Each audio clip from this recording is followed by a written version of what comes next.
artıq hepatit C-lər tam sağlam bir xəstəlikdir. Son kəşf olunan, Amerikanın son kəşf elədiyi, Amerika Səhiyyə Təşkilatının bizə bəxş elədiyi dərmandan artıq 3 ay müddətində hepatit C-lər tarixə qovuşur. Bildiyiniz kimi 15-20 il əvvələ qədər hepatit C-lər sağalmaz xəstəlik sayılırdı. Hepatit C-li xəstələr hepatitə yoluxduqdan sonra belə deyəcəksə, ayaqlarını uzadıb sadəcə ölüm anlarını gözləyirlər, yəni nə vaxt öləcəklərini gözləyirlər. Yəni hepatit C-yə əzləyici ölüm və yaxud da səssiz qatil də deyilirdi. Yəni ağrı vermədiyinə görə, heç bir hissiyyat olmadığına görə həmin şəxslərdə sadəcə son mərhələlərdə bilinirdi və artıq çarəsi də olunurdu, hətta öncədən bilinsə belə. Son xüsusən də 2 ildə kəşf olunan dərmanlarla tabletkalar vasitəsindən artıq hepatit C-lər tam olaraq müalicə olunur. Hepatit C qaraciyərin iltihabı ilə nəticələnən virus xəstəliyidir və əsasən yoluxma yolları qan təması ilədir. Bunlara deyək ki, hər hansısa bir tibbi prosedura aiddir. Deyək ki, diş həkimində ola bilər, bəzən hər hansısa bir, əgər həmən yerdə steriliyə diqqət olunmazsa, deyək ki, ginekoloji əməliyyatlar zamanı və yaxud da tatuaj vasitə, deyək ki, tatuaj böyüdürən şəxslərdə ola bilər. Çünki onların alətləri xüsusən dezinfeksiya, sterilizasiya eləmək çətindir. Daha öncələrində bu xüsusən sürətli şəkildə qan verən şəxslərdə olurdu ki, artıq bunlar yoxlanıldığına görə nisbətən aradan qalxıb. Cinsi əlaqə vasitəsilə də yoluxma mümkündür. Cəmiyyət arasında səhv fikir var ki, cinsi əlaqə vasitəsilə yoluxmur, amma hal-hazırda sübut olunub ki, cinsi əlaqə vasitəsilə də az ehtimal olsa da yoluxma mümkündür. Daha bir üsul isə çarpaz yoluxma dediyimiz yeni doğulmuşa anadan yoluxma üsuludur ki, bunlar da hepatit C-nin yoluxma yollarına aiddir.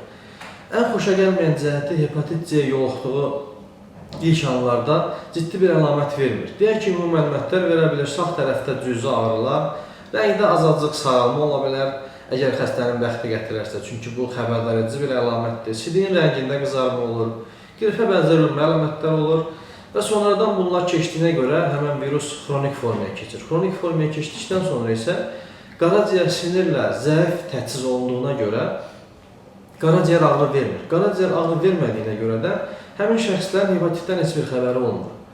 Və hepatit virusları gizlin şəkildə öz işini görür və qaraciyərdə ciddi dəyişikliklər verməyə başlayır. Hətta orta ağır dəyişikliklərdə belə, sirrozun başlanğıc mərhələlərində belə bəzən şəxslər həmən əlamətləri hiss eləmir, qaraciyərdə ağrı olmur.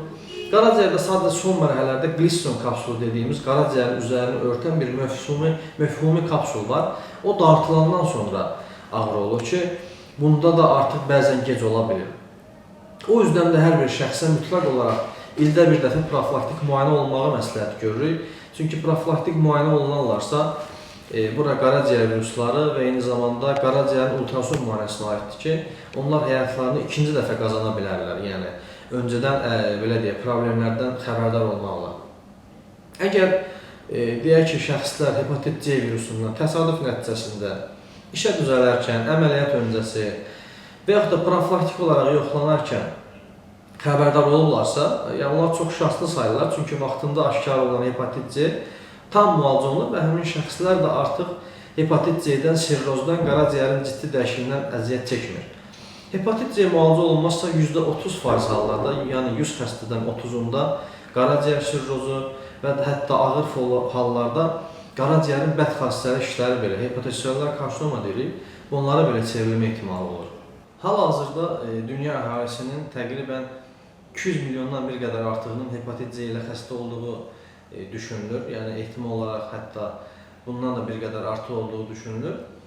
Hepatit C-dən ölənlərin sayı da hər il belə deyim, qaraciyər xəstəlikləri arasında ilk yerdə tutur. Hepatit C eyni zamanda qaraciyər xəstəlikləri arasında ilk sıradadır.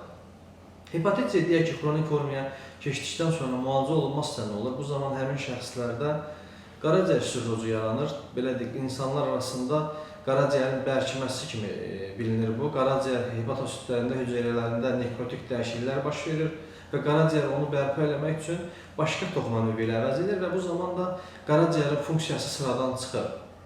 Bunlar sıradan çıxdıqdan sonra qaraciyərin laxtalanma, qanın laxtalanma faktoru pozulur. İlk növbədə qaraciyər problemlərində bu sıradan çıxır. Həmin şəxslərdə trombozit aşağı düşür, laxtalanması zəifləyir. Çünki laxtalanma faktoru qaraciyərdə ifraz olunur. Həmin şəxslərin qarnına su yığılır, qarnı şişir, daha sonra sarılıq baş verir. İkinci ən böyük səbəb, qorxduğumuz səbəb isə sirroz xəstələrində yemək borularında damarlar genişlənir. Hansı ki, biz adi xəstələrdə ayaqlarında görürük, varikoz yenələr, damarlar genişlənir. Bu tipli damarların genişlənməsi eyni zamanda yemək borusunda da rast gəlinir. Və bu da ölüm səbəblərindən ikincisidir. Bu xəstələrlə məşğul olarkən ilkin olaraq biz yemək borusu damarlarını bağlayırıq əməliyyatla ki, bu problemimiz aradan qalsın və daha sonra rahat bir şəkildə qaraciyər funksiyalarını bərpa eləməyə, qaraciyərin özünü nisbi şəkildə bərpa eləməyə çalışırıq. Hətta dediyim kimi, sirrotik dəyişikliklər olan mərhələdə belə bu aşkar olunarsa, artıq çox rahat bir şəkildə virus müalicə olunur. Virus müalicə olunduqdan sonra isə qaraciyərin bərpa işi həddindən çox asanlaşır. Daha öncələr hepatit C-nin müalicəsi interferon iynəsi ilə aparılırdı. Göbək ətrafına və yaxud da buda vurulan iynə idi. Bu iynələrin həddindən çox əlavə təsirləri olurdu və həmin şəxslərdə qızdırma, halsızlıq, saç tökülmə kimi ağır hallar baş verirdi. Hətta çox xəstələrimiz müalicədən imtina edirdi. Daha sonra isə dərman müalicəsi çıxanda müalicənin qiyməti fantastik qiymət idi, həddindən baha qiymət idi.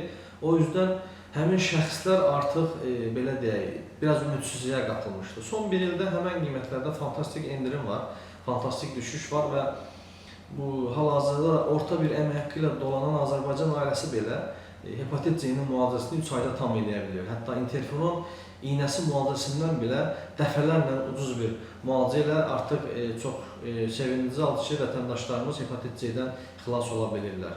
Həyat insana bir dəfə verilir, o yüzden çalışaq ki, onu dəyərləndirək və ildə bir dəfə də olsa, heç olmasa profilaktik müayinədə olaq ki, həyatımızı təzədən qazanaq.